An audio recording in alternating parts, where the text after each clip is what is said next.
Bonjour et bienvenue, ici le Steve, bienvenue sur la chaîne de la luxure. Aujourd'hui, on va parler de bataille d'informations sur les réseaux sociaux. Et oui, on sait que en général, plus ça retweet, plus ça se partage, plus c'est accepté. Les gens ne vérifient pas les informations, les gens ne lisent pas les informations. On lit des titres, on lit des phrases, des buzz, des trucs, et puis on prend comme argent comptant. Surtout en général, l'effet, le fameux effet du quand on voit un truc, un article, un titre qui va dans le sens de nos propres opinions, eh bien on l'accepte quasiment immédiatement comme vrai. Comme dire, ah ouais, regardez, il l'a dit, lui, ouais, ça doit être vrai. Voilà, il n'y a plus d'autocritique, il n'y a plus rien. Et il y a une bataille constante de médias par réseaux sociaux interposés. Il y a même eu des groupes de trolls qui ont sévi pendant les élections à US. Alors, on va pas faire de politique du tout dans cette vidéo, hein. Il ne s'agit pas de dire qui a commandité quoi, c'est le grand complot. Non, non, non. On parle juste de fait, c'est qu'il y a eu des fermes de trolls qui ont essayé de balancer plein d'informations, comme ça, vraies ou pas, on s'en fout, pour essayer d'influencer un petit peu les opinions des gens. Et à mon avis, je l'ai déjà dit dans pas mal de vidéos, je pense qu'il y aura bientôt des groupes, des vraies entreprises, avec juste des groupes qui seront chargés de faire ça. Il y en a déjà, ça commence, évidemment. Pas être naïf non plus, il y en a déjà, mais il y en aura de plus en plus. C'est-à-dire que vous pourrez engager bientôt des groupes entiers de gens qui vont balancer des informations positives sur vous pour redorer votre image. Alors, à l'ancienne, il y a quelques années, quand on voulait faire bonne figure sur les réseaux sociaux, pour tricher un peu, on achetait des abonnés, c'était des bots ou des faux en général, où on achetait des vues, on achetait des likes, voilà, pour montrer: «Regardez mon post, il a 500 000 likes». Bon, évidemment, ça s'est fait de très nombreuses fois, hein. Il y a beaucoup de personnalités très connues qui ont eu recours à ça et qui toujours d'ailleurs encore un petit peu. Maintenant, ce sont, des armées de trolls, des vrais gens qui vont tweeter, enfin des vrais gens qui vont tweeter, mais en général, ces personnes ont plusieurs comptes, voilà, qui vont tweeter ou qui vont mettre des infos pour vous défendre directement en ligne. C'est fantastique. Il faudrait que j'y pense d'ailleurs. Voilà. Et c'est le cas de monsieur Jeff Bezos. Et oui, le grand patron, enfin, qui n'est plus grand patron d'Amazon, hein. Il est descendu un petit peu. Bon, il s'occupe d'autres choses maintenant, mais qui était grand patron d'Amazon quand ça a commencé. Et puis récemment, ça a pris beaucoup son sens parce que il y a une bataille chez Amazon, Amazon contre un potentiel syndicat. Alors je ne sais pas si cette information a beaucoup transpiré en France, mais en tout cas, il y a un centre de tri d'Amazon dans l'Alabama, en plein milieu de l'Alabama, où des employés veulent créer un syndicat. Voilà. Alors ils ont le droit de vouloir créer un syndicat. Le seul problème, c'est que Amazon ne veut pas qu'ils créent un syndicat. Et ils se battent vraiment corps et âme contre ça, contre ses employés, hein. Ils essayent de faire tout ce qu'ils peuvent pour pas, parce que pour eux, en fait, ce qu'ils considèrent, c'est que si jamais il y en a un qui arrive à passer dans un des centres, alors après, il y a tous les autres qui vont commencer à voter en disant: «Eh, regardez, là, ils ont réussi à faire un syndicat, nous aussi, on va faire pareil». Après, c'est la chute des dominos. Eux, ça n'est pas dans leur intérêt, visiblement, d'après ce qu'ils disent. Encore une fois, on ne va pas, ce n'est pas un débat pro ou contre syndicats ici dans cette vidéo, d'autant que les syndicats américains sont quand même relativement différents des syndicats à la française ou des syndicats à la nord-européenne ou à l'allemande, hein. Donc c'est un petit peu bizarre, on ne peut pas vraiment tout mélanger, un syndicat est très différent d'un autre. Bref, sauf les syndicats étudiants français qui sont de la merde, mais surtout un, j'en ai gros sur la patate, donc j'en profite un petit peu, hein. Ça, c'est un syndicat qui commence par U et qui finit par nef. Voilà, je ne dis pas le nom, évidemment. Mais donc voilà, revenons à nos moutons, et donc plutôt à nos trolls. Amazon a recruté une armée de trolls Twitter et l'a baptisée Veritas, ah quel joli nom, pour cibler des critiques comme Bernie Sanders et défendre Jeff Bezos.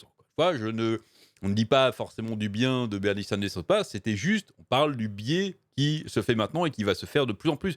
De plus grands, de tous les groupes ont commencé, très certainement, à commencer à recruter, et donc du coup, vu qu'il y a de la demande, il va y avoir beaucoup, beaucoup d'offres qui va se créer aussi. Et donc, à mon avis, tous les grands groupes, bientôt, auront leur petite armée de trolls chez eux, préférés, magnifiques.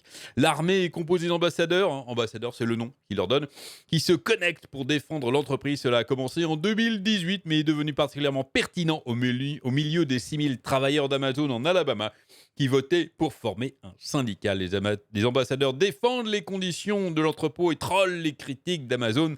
Les documents de formation révèlent qu'on leur dit de s'exprimer de manière directe, ça veut dire de manière petit peu agressive, hein, si nécessaire. Voilà. Amazon a recruté une armée Twitter qui portait le nom de Code Veritas, dont les membres ont été choisis pour leur sens de l'humour. Oui, pourquoi pas. Et leur tâche était de défendre la réputation de Jeff Bezos en ligne. Et oui, sa réputation a été attaquée. L'armée a été recrutée en 2018, mais a de nouveau relevé la tête cette semaine, alors que les travailleurs d'un centre de distribution Amazon dans l'Alabama votaient sur l'opportunité de former un syndicat au milieu de plaintes concernant les conditions de travail. Sur Twitter, l'armée a défendu les conditions de travail et le fondateur d'Amazon, Jeff Bezos, s'est même attaqué aux plus grands critiques de l'entreprise comme Bernie Sanders, le sénateur libéral du Vermont. On leur a spécifiquement dit de confronter les gens sur Twitter de manière brutale, hein, je cite, brutale, selon un document interne sur leur formation. En plus, ils ont été formés pour ça, obtenu par The Intercept. Le document était marqué Amazon.com confidentiel. Ah, il faut pas que ça circule, hein, c'est trop tard maintenant. Et intitulé Global Social CS Program Management. Vous savez, c'est magnifique. Alors, il y a tout le petit descriptif et tout. Il y a même des exemples. On dit, regardez, ça, c'est un compte Twitter d'exemple que vous pouvez faire. Carole, ambassadrice Amazon. Avec magnifique, voilà, des comptes, hein, comme ça, avec évidemment, on met le petit logo Amazon dans sa petite bannière, hein, pour dire qu'on est un employé heureux. Voilà, en fait, c'est ça l'armée de trolls, c'est les gens qui se font passer pour des employés heureux et qui, du coup, eh bien, doivent se sentir de défendre l'entreprise contre les critiques, les sales critiques, les sales menteurs. Et oui, il y a même des contenus, des exemples de comptes vérifiés aussi, avec le petit encoche bleu magnifique. Un mémo de formation confidentielle détaille le programme d'ambassadeur du centre de distribution d'Amazon nommé Veritas. Il montre des exemples de comptes Twitter que l'ambassadeur utilise pour défendre l'entreprise en ligne. Et après, évidemment, on nous montre des exemples ici. Monsieur Hélène from Texas, voilà, Hélène du Texas qui donne une critique sur Twitter. Alors, elle a peut-être tort, elle a peut-être raison. Là n'est pas l'important. Elle a le droit d'émettre une critique, c'est son opinion. Elle dit, voilà, par exemple, il y a une grosse critique récemment, c'était les fameux employés qui devaient pisser dans des bouteilles ou parce qu'ils n'avaient pas le temps d'aller aux toilettes, hein, notamment les conducteurs, les chauffeurs, on les pressait d'arriver à l'heure et du coup, ils n'avaient pas le temps de faire des pauses. Donc voilà.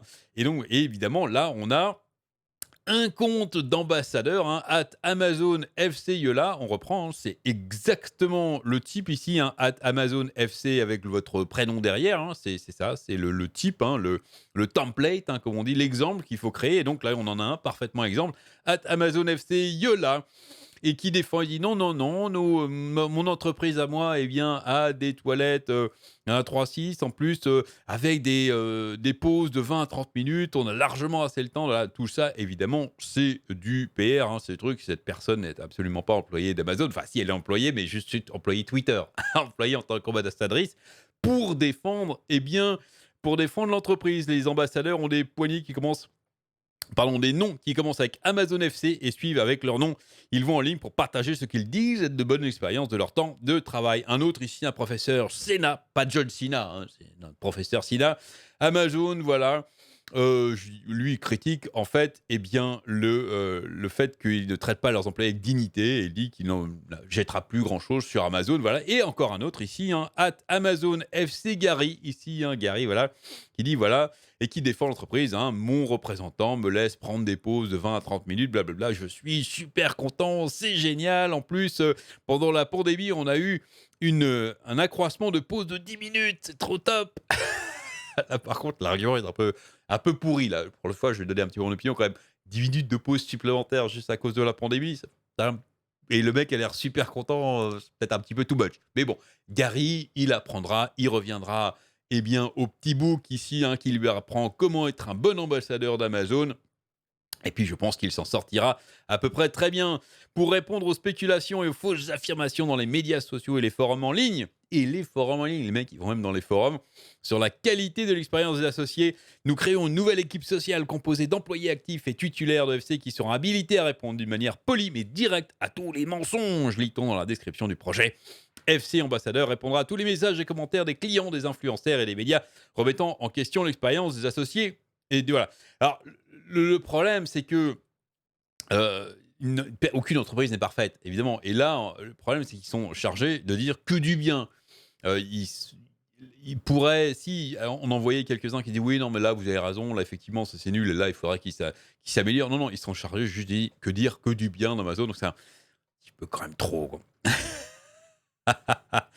Ah, magnifique, superbe. Il y a un tweet aussi, hein, je vous raconte cette petite histoire qui a fait beaucoup de bruit récemment parce que il y avait un politique ou quelqu'un de connu, je ne sais plus qui exactement, qui avait répondu, pardon, monsieur Marc Pocan, voilà, qui avait répondu, qui est un homme politique, qui avait critiqué la compagnie justement sur l'affaire des employés qui ne peuvent pas faire de pause toilette. Et Amazon News, ici, compte officiel d'Amazon, qui a dit: vous croyez quand même pas réellement l'histoire de pisser dans les bouteilles, voilà. Si c'était vrai, personne ne travaillerait pour nous. Le problème, c'est qu'il y a eu juste avant, un rapport confidentiel qui avait été sorti, un rapport interne d'Amazon qui montrait qu'effectivement, dans les camions de livraison, eh bien, lorsque les camions rentraient au dépôt, eh bien, les employés trouvaient très fréquemment des bouteilles qui étaient pleines de pisse et autres aussi des sacs qui étaient pleins de caca, montrant que je ne pense pas que les conducteurs d'Amazon soient des gros dégueulasses et personne ne pisse dans une bouteille par plaisir. Je pense que ça montrait bien en fait qu'il y avait un petit problème et que certains eh bien, ne pouvaient pas faire de pause. Donc voilà, c'était un petit peu mal avisé malheureusement. Mais bref, voilà, c'est magnifique. Bon, l'article continue, mais je vais pas vous tout lire, hein. Je pense que vous avez bien compris le truc. Et donc voilà, c'est premier exemple de grosse ferme de trolls qui a été employée par une grosse compagnie pour défendre un petit peu la réputation. Il va y en avoir de plus en plus. Attendez-vous à ça. Et malheureusement, ça va être de pire en pire. Est-ce que les vecteurs de réseaux sociaux que sont Twitter, Facebook vont prendre quand même à corps ce petit problème? Parce qu'il y a dans l'eau, que ça soit n'importe qui défend n'importe qui, il y a quand même énormément de désinformation, hein, dans tous les sens. C'est un gros problème, d'autant que beaucoup de gens prennent leurs informations de plus en plus sur les réseaux sociaux. De moins en moins de gens regardent la télé ou lisent les journaux. Ils ont leur raison, hein. On ne dit pas que c'est bien ou c'est mal, c'est un fait, c'est comme ça. Mais il faudra essayer d'avoir des outils qui permettront aux gens de pas ingurgiter de la désinformation à longueur de journée, ou peut-être de créer des outils qui leur permettent de s'informer de manière plus neutre, de manière plus, je ne sais pas, plus juste. Quelque chose qui est vraiment très difficile pour l'avenir, mais je pense qu'il sera essentiel. Allez, dites-moi ce que vous en pensez dans les commentaires. C'est tout ce que j'ai là-dessus pour aujourd'hui. J'espère que ça vous aura plu. Aimez-vous bien et à très bientôt.